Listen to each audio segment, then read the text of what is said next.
Hi friends, myself Suri Kiran. Welcome to my show. Open your brains, catch my words. Friends, 23 సంవత్సరాల్లో ఒక అబ్బాయి ఏం సాధించగలడు? ప్రేమించమని ఒక అమ్మాయి వెంట పడటమా? లేదంటే 10,000 జీతం వచ్చే జాబ్ కోసం వెతుక్కోవటమా? కానీ ఒకడు మాత్రం 200 సంవత్సరాలు భారతదేశాన్ని పరిపాలించిన ఇంగ్లీషు వాణ్ణి గడగడలాడించాడు. అతనే మన Bhagat Singh. Come on friends, let's begin this show about Bhagat Singh. Bhagat Singh September 28, 1907లో జన్మించాడు. మార్చ్ 23, 1930లో మరణించాడు. ఈయన స్వాతంత్ర సమర యోధుడు, ప్రఖ్యాత ఉద్యమకారుడు, గొప్ప కమ్యూనిస్టు. ఢిల్లీ వీధిలో ఎర్ర కాగితాలు చల్లి ప్రజలను చైతన్యపరిచాడు. విప్లవం వర్ధిల్లాలి అనే నినాదాన్ని ఇచ్చింది కూడా భగత్ సింగే. భారత స్వాతంత్రోద్యమంలో పోరాడిన అత్యంత ప్రభావశీల విప్లవకారులలో ఈయన ఒకరు. ఈ కారణంగానే షహీద్ భగత్ సింగ్ గా కొనియాడబడతాడు. భగత్ సింగ్ పంజాబ్లోని లాయల్పూర్ జిల్లా భంగా సమీపంలోని కత్కర్ కలాన్ గ్రామంలో సర్దార్ కిషన్ సింగ్ మరియు విద్యావతి దంపతులకు పుట్టిన సందుఘాట్ కుటుంబీకుడు. భగత్ అనే పదానికి భక్తుడు అని అర్థం. భగత్ సింగ్ 3 ఏళ్ల పిల్లాడిగా ఉన్నప్పుడు అతని తండ్రి కిషన్ సింగ్ భగత్ సింగ్ ను చంకలో ఎత్తుకొని తన స్నేహితుడు నందకిషోర్ మెహతాతో పాటు కొత్తగా వేస్తున్న తోటను చూడడానికి పొలంలోకి వెళ్ళాడు. వెంటనే కిందికి దిగిన భగత్ సింగ్ ఆ మట్టిలో ఆడుకుంటేనే చిన్న చిన్న గడ్డి పరకలను నాటడం మొదలుపెట్టాడు. తండ్రి ఏం చేస్తున్నావు నానా అని ప్రశ్నిస్తే దానికి భగత్ సింగ్ ఇచ్చిన జవాబు తుపాకులు నాటుతున్నా. ఆ జవాబు విని చుట్టూ ఉన్న వాళ్ళు అవాక్కయ్యారు. భవిష్యత్తుకు బాల్యమే మొలక. మొలకలు వేసే వయస్సులో తుపాకులను మొలకెత్తించాలని చూడటం అతని వ్యక్తిత్వానికి మచ్చుతునక. విద్యార్థి దశలో స్కూల్లో కూడా ఆటపాటల్లోనే కాదు అందరితో కలివిడిగా ఉండేవాడు భగత్ సింగ్. బాబాయి సర్దార్ అజిత్ సింగ్ ఆంగ్లేయులతో పోరాడుతూ విదేశాల్లో ఉంటున్న సమయంలో కంట నీరు పెట్టుకునే చిన్నమ్మ హర్నామ్ కౌర్ను చూసి 4 ఏళ్ల భగత్ సింగ్ పిన్ని ఏడవద్దు, నేను ఆంగ్లేయులపై ప్రతీకారం తీర్చుకుంటా అని ప్రతిజ్ఞలు చేసేవాడు. 13 ఏళ్ల ప్రాయంలోనే మహాత్మా గాంధీ సహాయ నిరాకరణోద్యమానికి సింగ్ ప్రభావితుడయ్యాడు. ఆ సమయంలో బ్రిటిష్ ప్రభుత్వానికి ఎదురు తిరిగిన భగత్ ప్రభుత్వ పాఠశాల పుస్తకాలు మరియు బ్రిటిష్ దిగుమతి దుస్తులను తగలబెట్టడం ద్వారా గాంధీ సిద్ధాంతాలను అనుసరించాడు. ఉత్తరప్రదేశ్లోని చౌరీ చౌరా గ్రామస్తులు పోలీసులను హింసాత్మకంగా హతమార్చిన నేపథ్యంలో ఉద్యమాన్ని గాంధీ ఉపసంహరించుకున్నాడు. ఆయన అహింసావాదంపై అసంతృప్తి చెందిన సింగ్ యువ విప్లవోద్యమంలో చేరి తెల్లదొరలకు వ్యతిరేకంగా హింసాత్మక ఉద్యమాన్ని ఉధృతం చేశాడు. యుక్త వయస్సులో ఉన్నప్పుడు భగత్ సింగ్ లాహోర్లోని నేషనల్ కాలేజీలో విద్యను అభ్యసించాడు. అప్పుడే పెళ్లి చేసుకోవడం ఇష్టం లేని ఆయన ఇల్లు విడిచి పారిపోయి నౌజవాన్ భారత్ సభ అనే భారత యువజన సంఘంలో చేరాడు. నౌజవాన్ భారత సభ ద్వారా భగత్ ఆయన సహ విప్లవకారులు యువత దృష్టిని ఆకర్షించారు. ఉరిశిక్ష ఖాయమన్న సంగతి తెలిసిన తరువాతే కాదు, అంతకు ముందు నుంచి కూడా కటకటాల వెనుకాల భగత్ సింగ్ ఒక అధ్యయనశీలిగా కాలాన్ని గడిపారు. రాజనీతి, అర్థశాస్త్రం, సామాజిక శాస్త్ర విషయాలను ప్రబోధించే అనేక గ్రంథాలను ఆయన అధ్యయనం చేశాడు. పుస్తకం చదువుతూ మధ్యలో హఠాత్తుగా లేచి అటు ఇటు తిరుగుతూ విప్లవకారుడు రామ్ ప్రసాద్ బిస్మిల్ వ్రాసిన పాటను పాడేవాడు.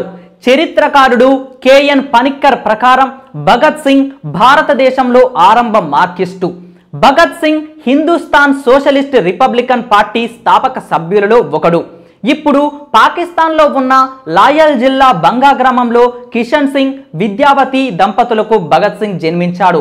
భారత్లో బ్రిటిష్ పాలన వ్యతిరేకిస్తూ విప్లవాత్మక ఉద్యమాలను చేపట్టిన కుటుంబంలో ఈయన జన్మించారు. యుక్త వయసులోనే ఐరోపా విప్లవ ఉద్యమాలను గురించి చదివిన సింగ్ అరాచకవాదం మరియు సామ్యవాదానికి ఆకర్షితుడయ్యాడు. అనేక విప్లవాత్మక సంస్థల్లో ఈయన చేరాడు.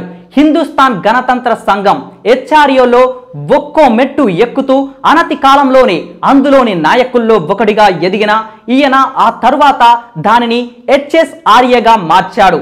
భారత మరియు బ్రిటన్ రాజకీయ ఖైదీలకు సమాన హక్కులు కల్పించాలని డిమాండ్ చేస్తూ జైలులో 64 రోజుల నిరాహార దీక్షను చేపట్టడం ద్వారా సింగ్ విపరీతమైన మద్దతును కూడగట్టుకున్నాడు. లాలా లజపతి రాయ్ మరణం మరియు సాండర్స్ హత్య 1928లో భారత్లోని వర్ధమాన రాజకీయ పరిస్థితిపై నివేదికను కోరుతూ సర్ జాన్ సైమన్ నేతృత్వంలో బ్రిటిష్ ప్రభుత్వం ఒక కమిషన్ను ఏర్పాటు చేసింది. అయితే కమిషన్ సభ్యుడిగా ఒక్క భారతీయుడిని కూడా నియమించకపోవడంతో భారత రాజకీయ పార్టీలు దానిని బహిష్కరించాయి. ఫలితంగా దేశవ్యాప్తంగా పలు నిరసనలు ప్రదర్శనలు వెలువెత్తాయి. 30 అక్టోబర్ 1928న కమిషన్ లాహోర్ను సందర్శించినప్పుడు సైమన్ కమిషన్కు వ్యతిరేకంగా లాలా లజపతి రాయ్ నేతృత్వంలో నిశ్శబ్ద అహింస పద్ధతిలో ఒక నిరసన కార్యక్రమం జరిగింది. అయితే హింస తలెత్తడానికి పోలీసులు కారణమయ్యారు. లాలా లజపతి రాయ్ ఛాతీపై పోలీసులు లాఠీలతో కొట్టారు.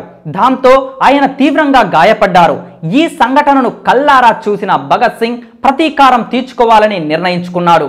పోలీసు అధికారి స్కాట్ను హతమార్చడానికి విప్లవకారులు శివరాం రాజ్గురు, జైగోపాల్ మరియు సుఖ్దేవ్ థాపర్లతో ఆయన చేతులు కలిపాడు. స్కాట్ను గుర్తించిన జైపాల్ ఆయన్ను కాల్చమంటూ సింగ్కు సంకేతాలిచ్చాడు.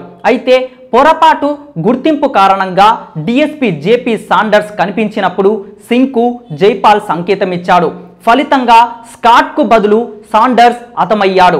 దాంతో పోలీసుల కంట పడకుండా ఉండటానికి భగత్ లాహోర్ పారిపోయాడు. గుర్తుపట్టకుండా ఉండటానికి గడ్డాన్ని గీసుకోవడం, వెంట్రుకలు కత్తిరించుకోవడం ద్వారా సిక్కుమత విశ్వాసాల ఉల్లంఘనకు సింగ్ పాల్పడ్డాడు.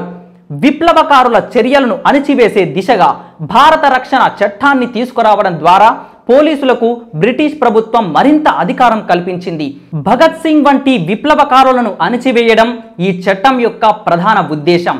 ఆ తర్వాత ప్రజాహితం కోసమేనంటూ ప్రత్యేక శాసనం కింద ఈ చట్టాన్ని ఆమోదించారు. అయితే ఆ చట్టాన్ని వ్యతిరేకిస్తూ అది ఆమోదితం కానున్న కేంద్ర శాసనసభపై బాంబు పేలుడుకు హిందుస్థాన్ సామ్యవాద గణతంత్ర సంఘం వ్యూహరచన చేసింది. బాంబు పేలుడుకు భగత్ సింగ్ ప్రయత్నించకుండా మరో ప్రముఖ విప్లవకారుడు చంద్రశేఖర్ ఆజాద్ అడ్డుకున్నాడు. అయితే సింగ్ ఆశయాలను అంగీకరించే విధంగా మిగిలిన పార్టీ సభ్యులు ఆయనపై ఒత్తిడి తీసుకొచ్చారు. అసెంబ్లీపై భగత్ సింగ్తో పాటు మరో విప్లవకారుడు దత్ 8 ఏప్రిల్ 1929న అసెంబ్లీపై బాంబు మరియు కొన్ని పాంప్లెంట్స్ విసిరారు. కేంద్ర అసెంబ్లీ ఆవరణలో పాంప్లెంట్స్ విసిరివేత, బాంబు దాడి వల్ల ఏ ఒక్కరూ మరణించడం కానీ గాయపడటం కానీ జరగలేదు. తమ వ్యూహంలో భాగంగా ఉద్దేశపూర్వకంగానే జాగ్రత్తలతో దాడి చేసినట్లు సింగ్ మరియు దత్ అంగీకరించారు. బాంబు గాయపరిచేటంత శక్తివంతమైంది కాదని బ్రిటిష్ ఫోరికెన్స్ విచారణాధికారులు కూడా తేల్చి చెప్పారు. బాంబు దాడి తర్వాత సింగ్, దత్ ఇద్దరూ లొంగిపోయారు. 1929న సింగ్ మరియు దత్ జీవితకాల దేశ బహిష్కరణకు గురయ్యారు. గాంధేయవాదంపై భగత్ సింగ్కు నమ్మకం లేదు. గాంధేయవాద రాజకీయాల వల్ల స్వార్థపరులు పుట్టుకొస్తూనే ఉంటారని ఆయన అభిప్రాయం. సింగ్ ఒక నాస్తికుడు. నేను ఎందుకు నాస్తికుడయ్యాను అనే వ్యాసం ద్వారా ఆయన నాస్తికత్వాన్ని ప్రచారం చేశాడు. ఐర్లాండ్ విప్లవకారుడు టెరెన్స్ మాక్స్వీనే రచనలను కూడా భగత్ సింగ్ కొనియాడేవాడు.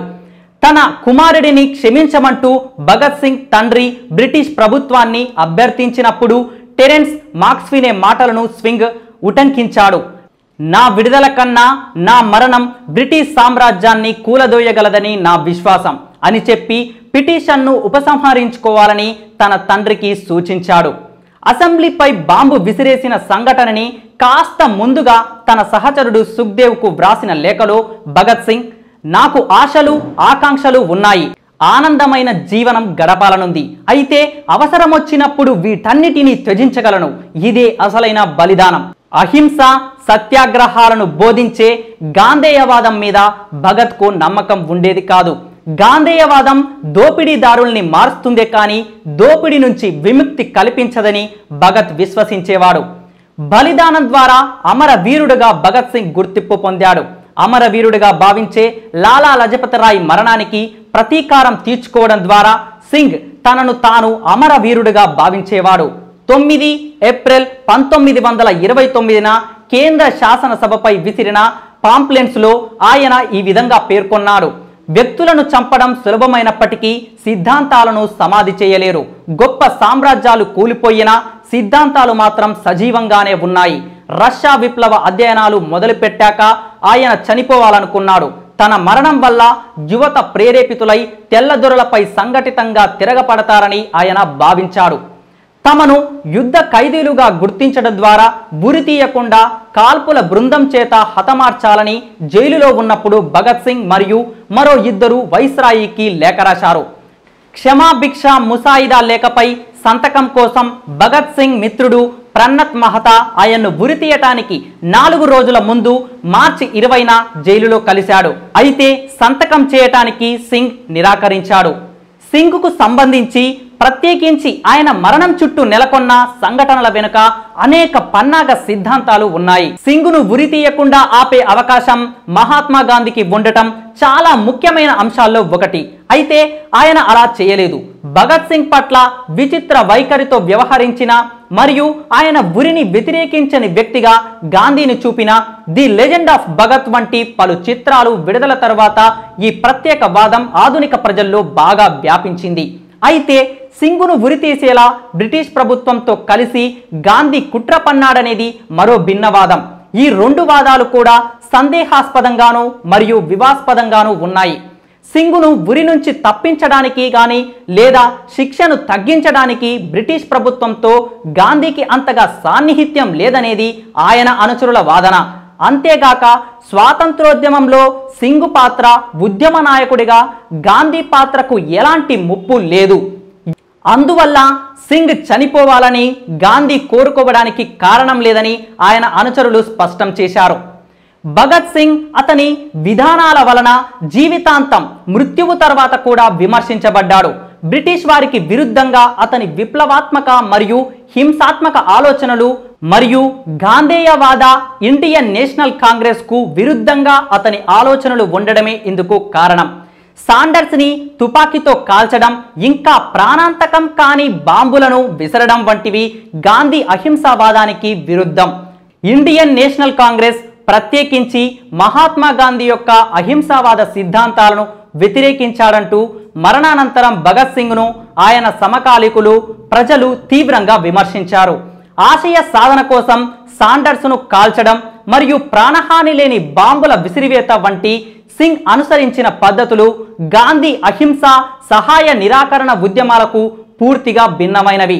బతకడం కన్నా తన ఉద్యమాన్ని కొనసాగించడం ద్వారా చనిపోవడానికే తొందరపడ్డాడని భగత్ సింగ్ విమర్శలు ఎదుర్కొన్నాడు. భగత్ అనుకుని ఉంటే జైలు నుంచి బయటకు వచ్చేవాడని, అయితే చనిపోయి భారత యువతకు ఉత్తరదాయిత్వంగా మారాలని కోరుకున్నాడని కూడా ఆయన విమర్శల పాలయ్యాడు. ఆయన బతికి ఉంటే భారత్కు మరింత సేవ చేసే ఉండేవాడని మరికొందరు విచారం వ్యక్తం చేశారు. తెలుసుకున్నారు కదా ఫ్రెండ్స్, భగత్ సింగ్ జీవిత చరిత్ర గురించి. ఇలాంటి మరెందరో మహానుభావుల జీవిత చరిత్ర గురించి తెలుసుకోవడానికి మన ఛానల్కి సబ్స్క్రైబ్ చేసుకోండి. Thank you for watching. Don't forget to subscribe. Knowledge garage ఇచ్చట అన్ని వీడియోలు చేయబడును.